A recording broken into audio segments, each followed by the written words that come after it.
On Friday, the market sold off almost 2%, as well as tech and the Russell being down over 2%.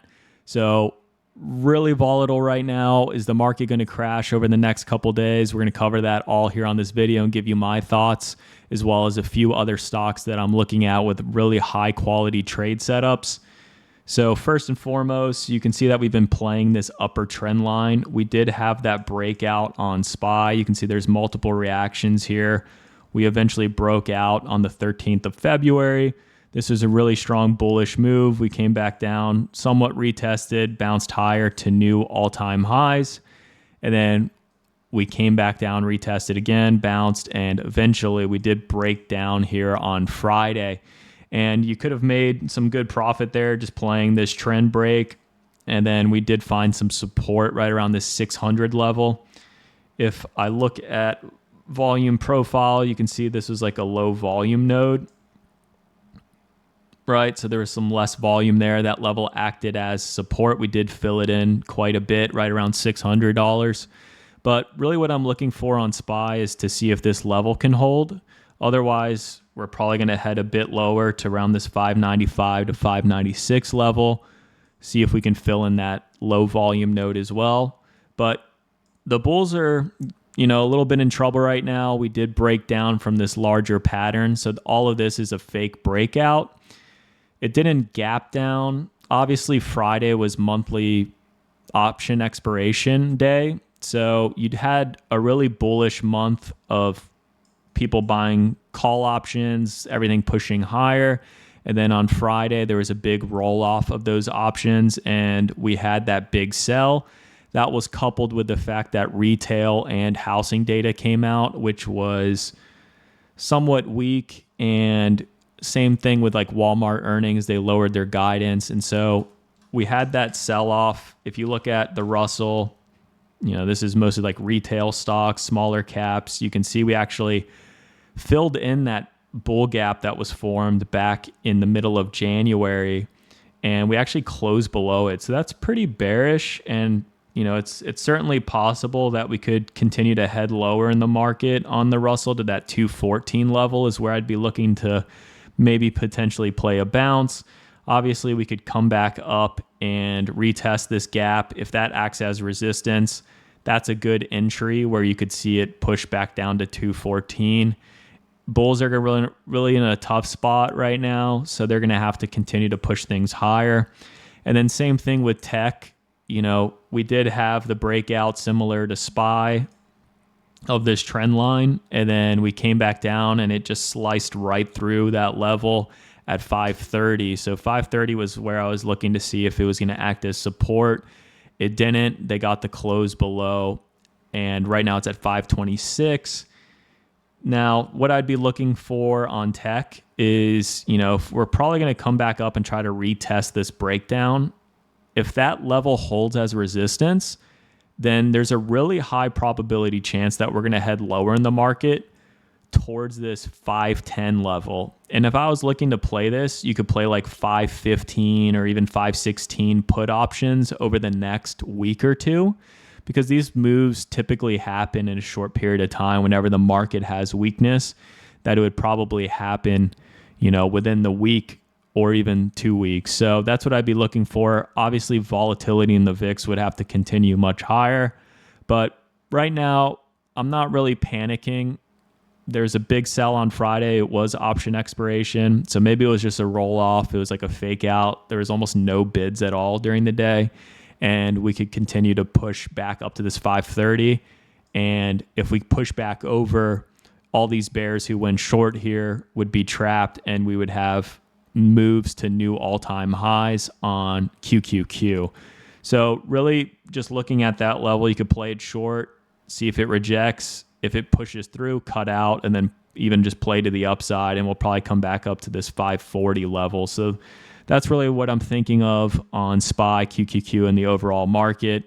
And then even the Dow, you can see it still has that bull gap as well, that island gap that formed on QQQ, SPY, IWM, all of them. So maybe we hold this gap, maybe we don't quite fill it, and then we push back higher.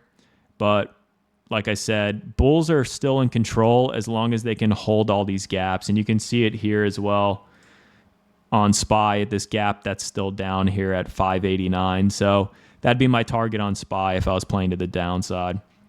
So we'll see how the market trades. Obviously, this upcoming week on Thursday and Friday, we do have GDP as well as some personal income, personal spending, and core PCE. So that might move the market a little bit, but that won't be until Thursday or Friday.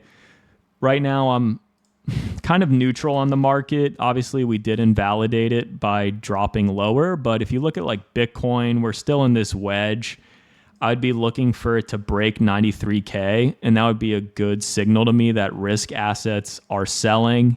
And if that's the case, then SPY and QQQ will also probably break lower to the bottom of their trend lines or those gaps that were previously formed.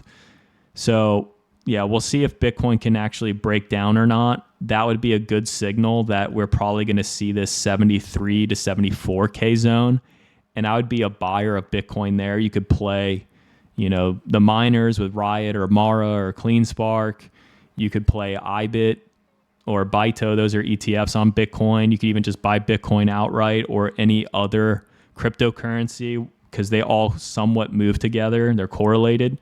So you could play it short if it breaks below 93K and holds all the way down to 74K.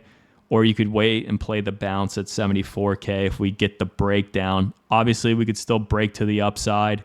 I'm kind of in this stance of that over the next week or two, maybe we'll have some more volatility.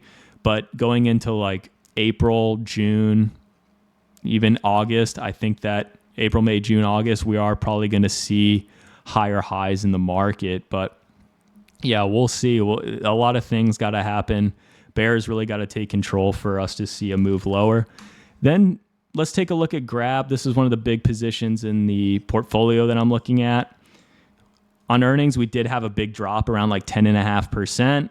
We actually pushed under and closed under on Thursday of this breakout point. But then on Friday, we had a really strong push. There were some price upgrades on Grab. And it even hit $5.30 again, but the market was really weak, so it came back down and retested it. We are still holding this like 485 to 482 zone. And so I'm bullish on Grab for us to make a move higher and try to come back up and test this 550 level. And you can see this is where that gap was previously formed. If we can get over like this 565, 567 level, then we are going to push much higher to the 680 level, and it'll probably happen in a short period of time because there's not a lot of volume above this level, and so price will like to move quickly. So that's really what I'm looking for on Grab. And then NEO, we actually had the breakout on Friday where we pushed over. Even on the daily chart, you can see that we had this really big volume spike, but it wasn't able to hold through all the market weakness, and we closed up 1.6%. $4.44, but you can see that we did have that wick. So, we didn't quite get the candle close, which is really important for the breakout. We really wanted to close above like $4.60, especially before earnings. But, this might be a false breakout. Maybe we head a bit lower, especially if the market's weak. But ultimately, I would really like to see this break out to the upside. I am bullish on the company as well as their forward trajectory and their growth. You can see we've had like growing weekly volume in this price range. Took a little bit of a dip last week, but hopefully, once this actually breaks out, we do have some stronger volume and we'll start hitting these levels at like $5, $6, $7 over the next couple months. That's really what I'm hoping for on NEO.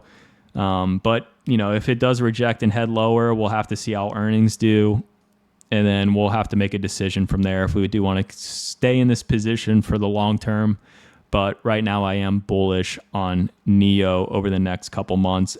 And, I'm putting my money where my mouth is. That's where I have most of my leaps position. And, China is really just printing a bunch of money. So like Alibaba, we had that push to the upside. They had a bunch of upgrades. They did well on earnings. This is that level of resistance right around 144. This is where that gap was previously formed. So it's having some trouble there.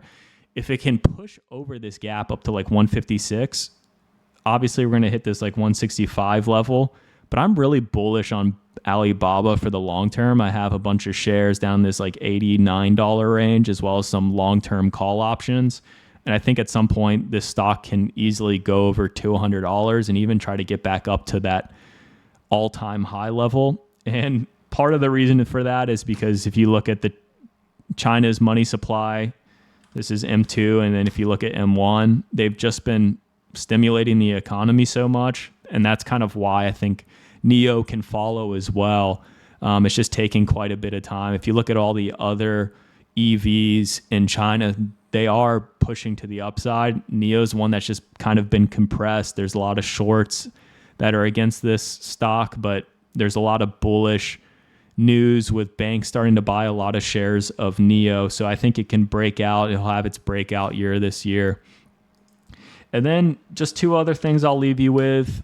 This is Teck, TECK. This is like a copper play. You know, it's kind of like a miner of a bunch of different materials, but mostly copper. There's been some bullish flow on $46 calls for March 14th. So really just like 3 weeks out up to $46. It had this big sell-off after earnings, but with the ongoing escalations with the trade war between US and China, with the tariffs, as well as China stimulating their economy, those are all really bullish for copper. So there's a chance here that Teck could break out. There's a bullish flow as well. I bought $45 calls for March 14th, so quite a little bit of a hedge here just because you can see it's rejected a few times at $44.50, as well as this level at 41 is acted as support. So as long as it can hold here, I do think there's a pretty decent chance it can push back up to this $44 to $45 level and make some profit there. So that's what I'm looking at.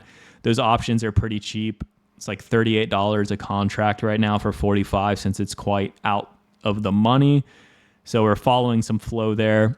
And just like a tip is really with flow, obviously there's like NVIDIA flow quite often. That's like, $1 million in premium for this Friday.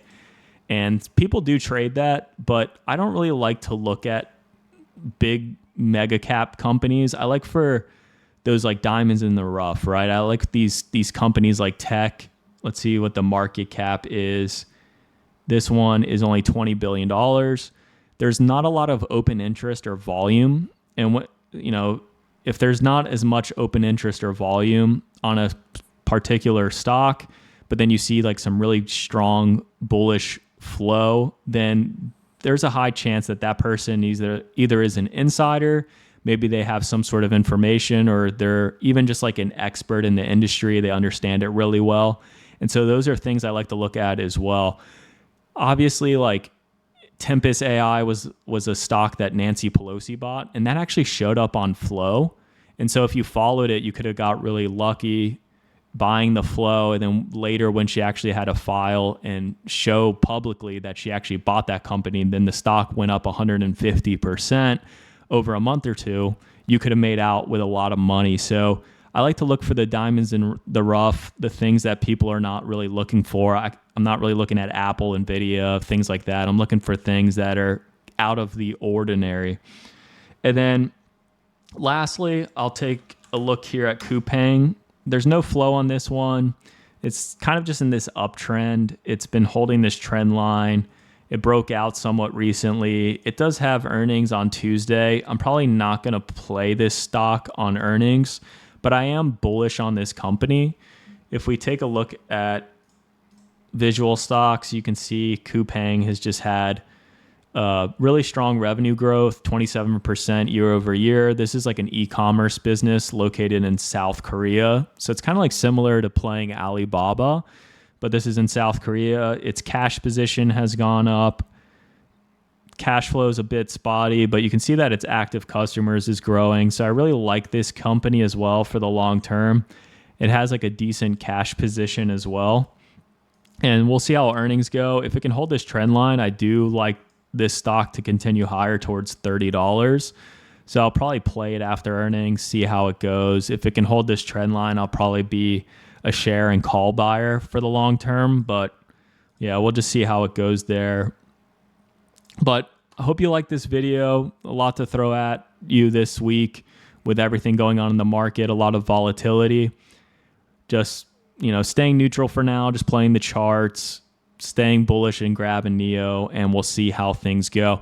If you like this video, make sure you like, subscribe, drop a comment below, and I'll see you in the next one, guys. Peace.